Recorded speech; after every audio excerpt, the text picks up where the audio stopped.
السلام عليكم ورحمة الله وبركاته. ازيكم يا بنات؟ عاملين ايه؟ يا رب تكونوا بخير. جايين نعملوا أكلة النهاردة كده سريعة وسهلة، الأكلات اللي أولادنا بيشبطوا فيها في المطاعم. هنجيبوا ايه؟ هنجيب صدور فراخ. هعمل بقى فيها ايه؟ صدور الفراخ هحزها بالسكينة، بس مش هنزلها لتحت خالص. هعملها كده بس عشان تعمل معايا ايه؟ شكل كده. مش هنزل لتحت، يعني مش هقطع خالص. هاخدها بقى بالشكل ده كده، واعمل الخط طول.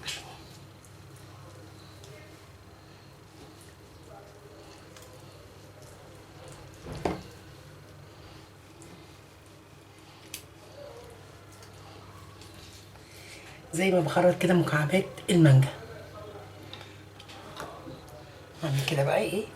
بتجيبي عدد الصدور بعدد اسرتك، العدد اللي يناسبك انت، وعلى حسب عدد ايه؟ اسرتك.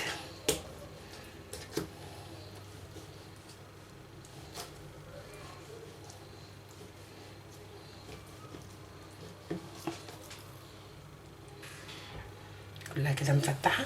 التفتيحه دي كمان يا بنات هتديها شكل لما تستوى، وفي نفس الوقت برضك هتديها ايه؟ هتكون التوابل متداخله ايه جواها كويس. عجبتني بالطول الاول.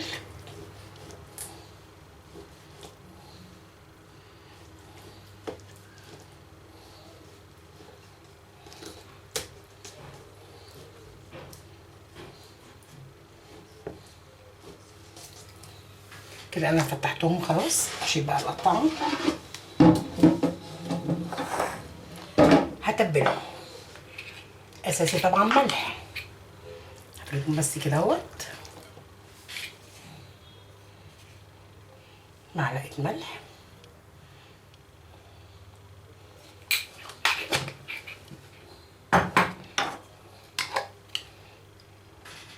بابريكا مدخنه هتديها لون وتديها نفس جميل جدا يا بنات.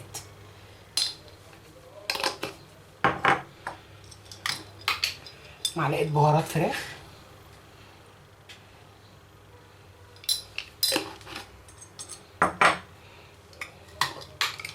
وده توم باودر وبصل باودر. انا عاملاهم ايه؟ خلطه كده على بعض. وفاضل عندنا ايه؟ الفلفل الاسود.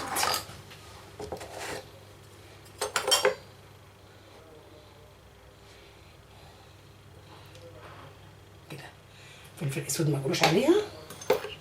كده انا تبلتها. هي بالاصول بقى تدعكيها بايديكي عشان المكعبات دي يدخل فيها التتبيله، مش تقلبيها كده ايه تقليبه ايه وخلاص، لا كده.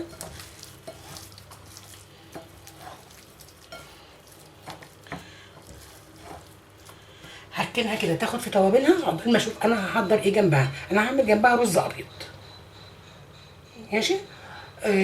وهعمل معاكم بردك رز بلبن. فانا دلوقتي هسيبها تتبل وهحط الرز بلبن على النار. دي كوبايه رز مغسوله، غسلتها وصفيتها وهحطها. بتحطي على كوبايه الرز 4 كوبايات ميه. دي كده كوبايتين، وهحط له كمان ايه؟ كوبايتين، وهرفعه على النار.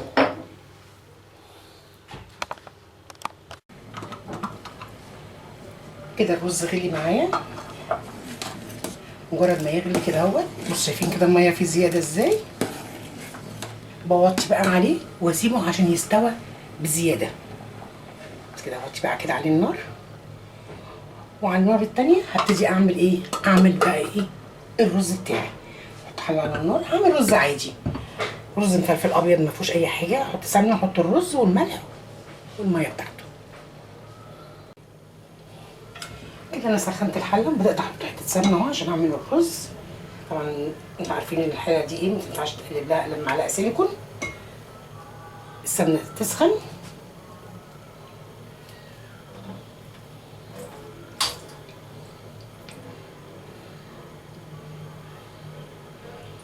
انا بقى غاسله الرز، هحطه على طول على السمنه اهو.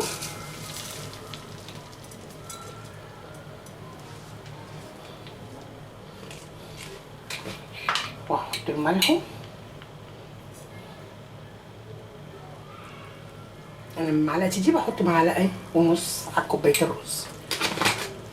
اهم حاجه بقى عشان يطلع منك الرز حلو، انك دايما لما تحطي الرز والسمنه كده تقلبيهم مع بعض كويس، ما تستعجليش في حطان الميه، لا قلبيهم، خلي الرز يتغلف كله بالسمنه. يعني دي كده ايه معلومه على الماشي كده.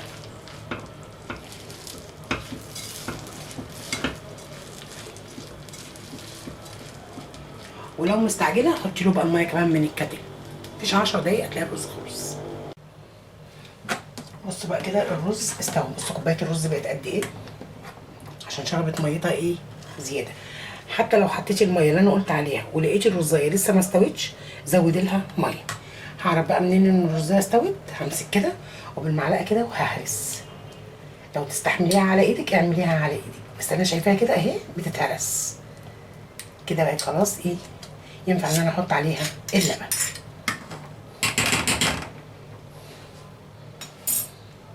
واحط بقى انا على كوبايه الرز دي كيلو لبن.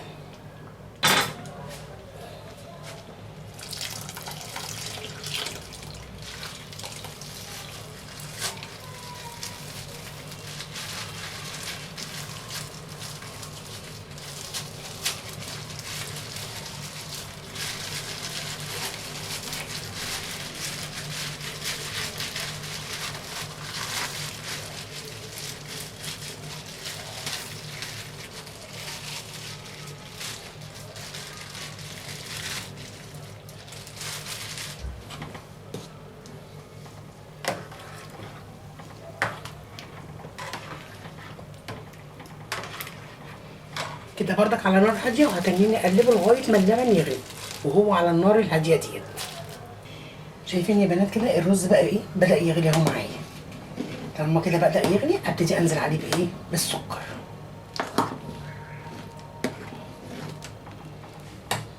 هحط بقى لي الكميه دي قد ايه سكر، من نفس عيار الرز هحط كوبايه ونص سكر.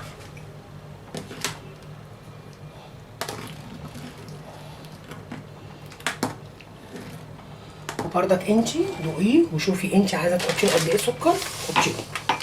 يعني كل واحد ايه بيحب درجه حراره في الحاجه غير التاني.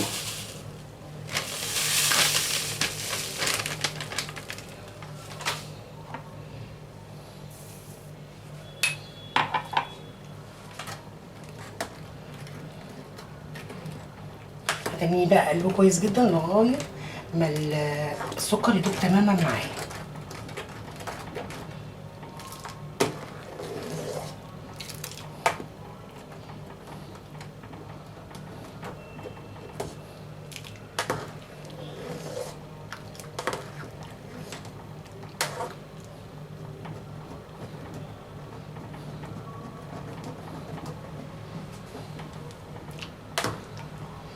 كده هروح بقى احضر الايه الحاجات اللي اصبها فيه. ودلوقتي كده بعد ما خلصت الحلو وخلصت الرز بتاعي هبتدي بقى اعمل الفراخ. عشان انا مجرد ما اخلص الفراخ هبتدي احطها ايه على السفره على طول. طاسه فاضيه وحطيت فيها معلقه زبده زي ما انتم شايفين كده اهوت، وهسيب الزبده هسيبها تسخن وهنزل عليها بالفراخ. مش هقلبها على طول، هسيبها لما تاخد لون، تاخد لون من الجنب ده وتاخد لون من الجنب ده، عشان لما هحط الفراخ بتبقى بتطشطش ما بعرفش اتكلم معاها.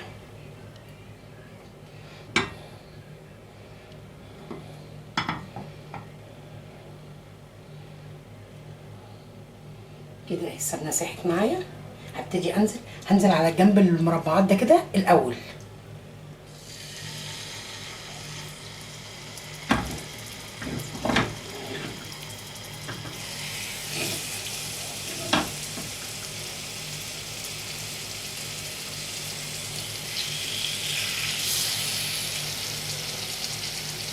هسيبه لغايه ما ياخد لون تمام.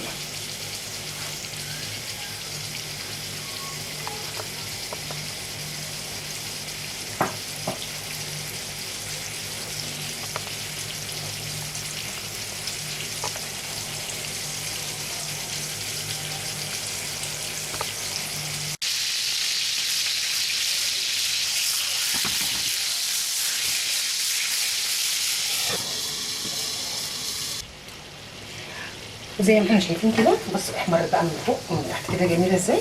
هبتدي بقى ايه اطلعها.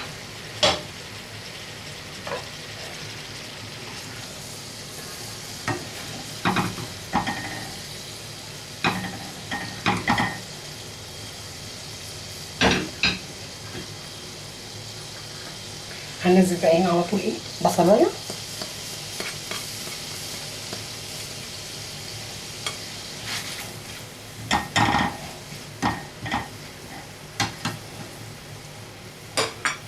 انت كده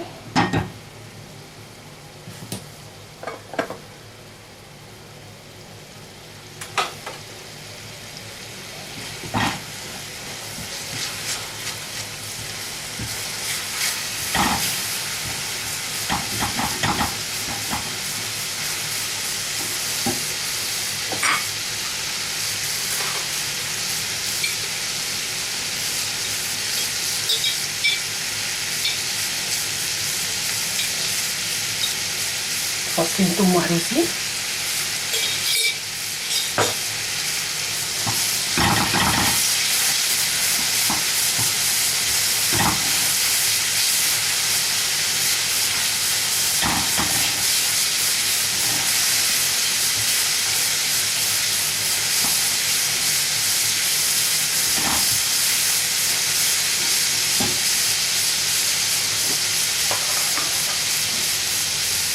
مجرد ما ريحه التوم تطلع معانا هنزل عليهم بمعلقتين دقيق.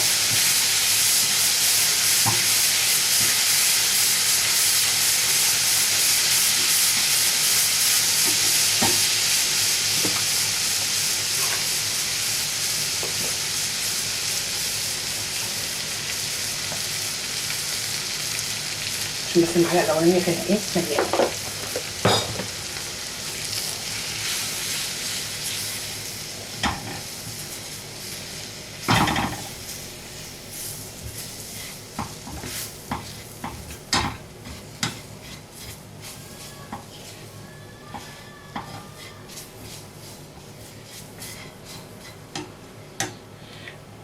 هنزل عليهم بنص كيلو لبن، ولو عندك قشطه لبن في البيت حطيها فيها او كريمه طبخ.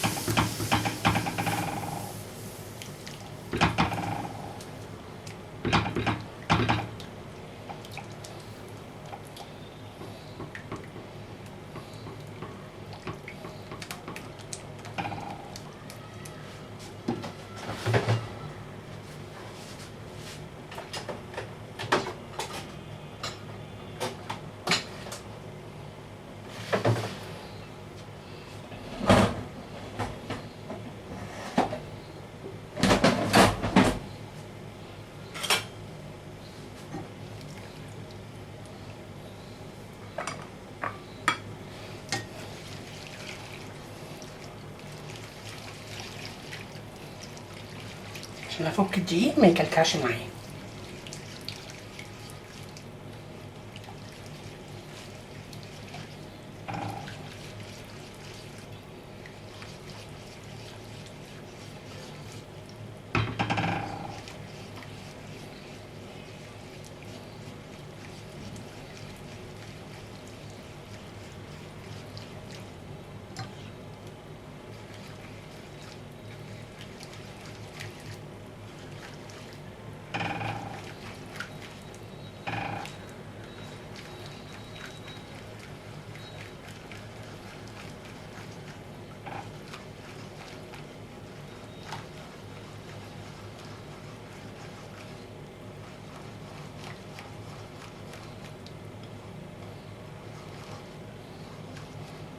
بس بصوا كده مفكك اهو معايا وبقى جميل.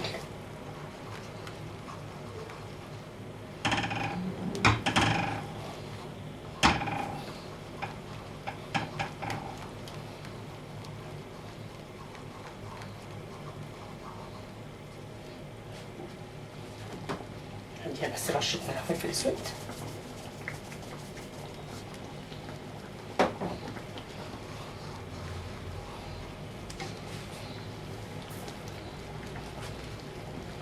وهنزل بيها عليها بالفراخ بقى تغلي معاها.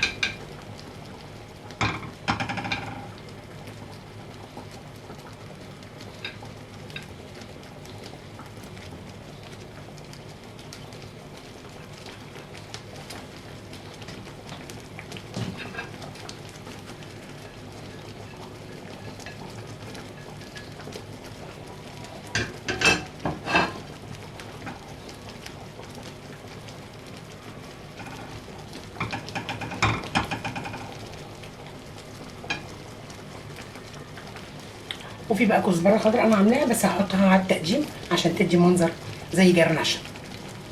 هي كده خلاص هغرفها ويلا بينا على السفره. كده يا بنات الشكل النهائي في التقديم، زيناها بالكزبره الخضراء، وعملنا الرز غرفناه كده على بعضه، وده الرز بلبن اللي عملناه مع بعض، وده عصير المشمش عشان المشمش موجود. كل سنه وانتم طيبين. ودي كانت سفرتنا اليوم الجمعه، جربوها. مستنيه ارائكم وتعليقاتكم اللي ما نحرمش منها ابدا، واشوفكم في فيديو جديد. والسلام عليكم ورحمه الله وبركاته.